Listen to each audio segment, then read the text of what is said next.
So I debated on talking about this, but it's the truth on my end. So whether you believe it or not, it doesn't really matter to me. But I've never really been into ghosts or spirits. Other than maybe like a noble lost friend, or something like that. But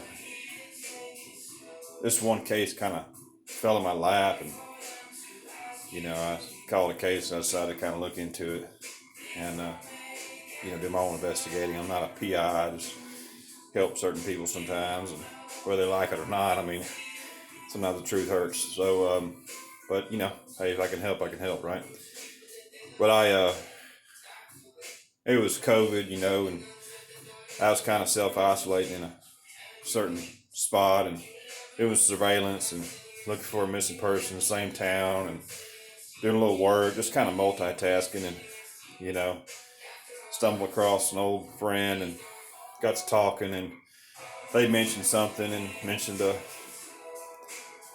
let's just say an abbreviated name, and I did some research, and I had to find them and made the call, and it was a big deal.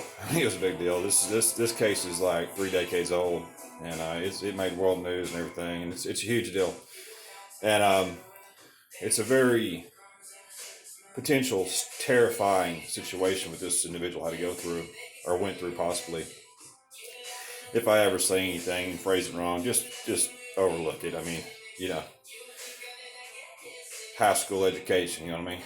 So GED. But that's the equivalency, isn't it? So not to make a joke, I'm just being honest. But so I was contacted a federal agent and had this person recorded and talking to him, and not the agent but the person I interviewed, and they were so alarmed about what they heard, they forced me, like very forceful, to try to get an interview with this person, and the person didn't want to come in, they didn't want to meet me at the federal building, they were just terrified and they're scared of all the bad people involved, and I'm not going to say any names or anything, and it didn't take a genius to maybe figure it out, but so that being said, I got my part done. And if the case is ever solved, I'm going to feel like I helped solve it. Because a lot of people have tried and failed. So, I mean a lot. Every agency you can think about. But, so anyhow, I, it all kind of fell in my lap, and didn't have a lot into it, it just kind of just all came together. Something popped up on TV, it was the anniversary. I was like, I'd like to look into that, and then something just fell in my lap after that. It's like it was meant to be, like it was given to me, and in my mind. So I started, kind of having these weird things go on, and after this, and I transferred it to the federal agent. He took care of it, and it's very current, but in a sense of within a year. But I can't. I would love to give you a lot of detail, but I can't. But I don't want to jeopardize whatever potential capabilities we may have, or they may have to work with. But one morning I was sitting in my self-isolated building, doing my surveillance and watching TV and whatever you do in the middle of the COVID when you can't go anywhere. And somebody beats on my door, and this place is fenced off with 6-foot cyclone fence, and they're beating on the back door. There's no windows back there, no peephole. So I go down the edge of the building and look down there. This guy walked through the yard, and he's strapped up with some climbing gear. They've been next door working, and, on a crane. And I hollered at him and said, "What's up, man?" And he said, "Well, we heard some screaming noises." I was like, "Okay, well, let me come outside and talk to you." And there was another guy walking around down there in the parking lot, 100 yards from this building. And I said, "What was the guy, girl?" He just looked at me like I was crazy. I was like, "Well, I need to kind of know, what I'm looking for here. And so I can help you." So finally he admitted it was a woman's voice, and they heard it over their equipment running, like they had a crane, diesel engine running. And, they're probably 80 yards from the center of this location they're walking around in, behind the building. And so I'm assuming it's in that area where the wind had blown the sound that way. So I get to walking around. I'm climbing on things. I got my binoculars. I'm walking up and down the road. I'm looking places. Finally, there's some buildings I can't get into that are neighbors' building. And a while back, there was a thing where the neighbor had gone to prison for some kind of child molestation, blah, blah, blah. I don't know what it was. And they were in the area too. He was out of prison now. So, but, so I was like, well, maybe it's some of those buildings, so that was, I was curious about that. And so I did some research into that. I won't go into detail, but the buildings were cleared. I called the cops. They didn't do anything, but the buildings, just put it this way, the buildings were cleared. And, so time went on, didn't ever find anything that bothered me. I went across the highway, found some vacant buildings, looked around there, couldn't find anything. And it was really eating me up because when you're looking for missing persons, you rarely are going to ever hear or see the person. I mean, there's a lot of nothing, a lot like unanswered anything. I mean, just nothing. And then to hear somebody scream, you can't find them, they're right there by you, it bothers the hell out of you. So I got kind of emotional about it. So anyhow, some time went on, never found anything. I made I called the cops and everything. I did what I could. And let's see, I was on the back porch one night of that building, and my little lady friend was with me, and she was jibber jabbering, and she couldn't really hear anything, but I heard two screams, blood-colored screams. It was at nighttime. I don't know what time it was, 10 o'clock at night. Hell, I don't know.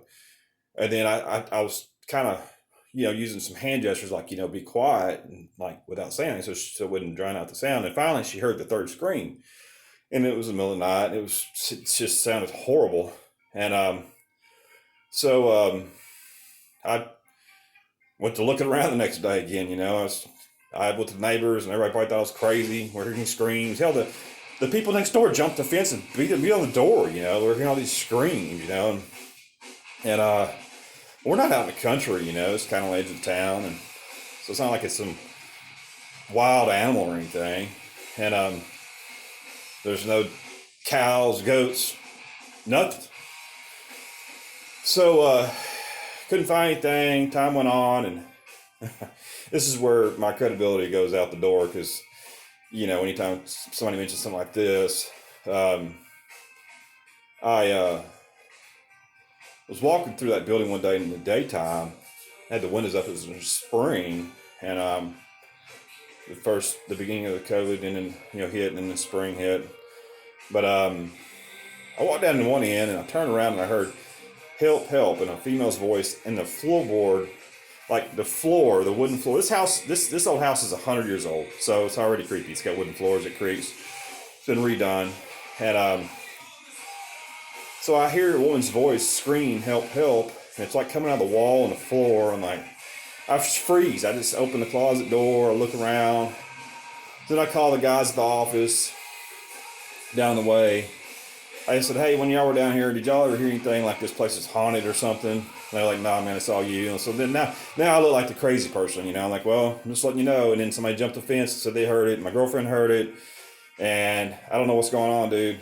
And I talked to another friend of mine that has known me for a long time. He goes, "Man, since I know you so well, basically, I know that you're the only person that's ever been in that building that looks for people that have been in really bad situations. So maybe you're being haunted." I'm like, "Well, I Googled it, and they said if you overthink something, that kind of gets in your mind, you start hearing things. But I hadn't even thought this case. I mean, it's one, and I don't know if this place is haunted, if there's somebody screaming next door, or what's going on." And one night I'm in there with a baseball bat, walking around in that building, swinging around erratically at just nothing, like there's a ghost, and I've got these cold chills going down my neck and spine and shoulders. And I get on the phone with this chick that's into all kinds of, she's a medium, and she goes, because I'm on the back, I'm on the phone with her, I'm swinging the bat in front of me, and I got the phone in the other hand. I said, "What do I do to make this go away? I'm being haunted in my dreams and everything." I said, I don't do drugs, and I don't drink. If I drink, it's nothing. And I don't know what's going on. I never had this happen to me in my entire life, It's ever since I took on this one little deal, this one case. And she just asked it to leave. So I said, "Well, I'm going to ask it out loud," and I did. And I know this all sounds extremely crazy, but it seemed like it kind of went away, you know. And but to this day, I get cold chills just thinking about it. I mean, I can tell somebody look at my arms, I got these goosebumps, and my hair standing up on my arms. And, I mean, it's legit. It is legit. But I've never had that happen in my life, and it's just something I wanted to share. You know, you get to looking for people, it gets pretty creepy, and I know this one victim, you know, this missing person, they went through some, you know, that satanic panic era, you know, so it was, I don't know what all happened. I got my gory details on my other end from, you know, my interviews, so just letting you know, I've been haunted, and if you've ever heard somebody that said they have, it might be a possible scenario because it has happened to me, and it only happened one time, and that's the last time, and I don't ever want it to happen again.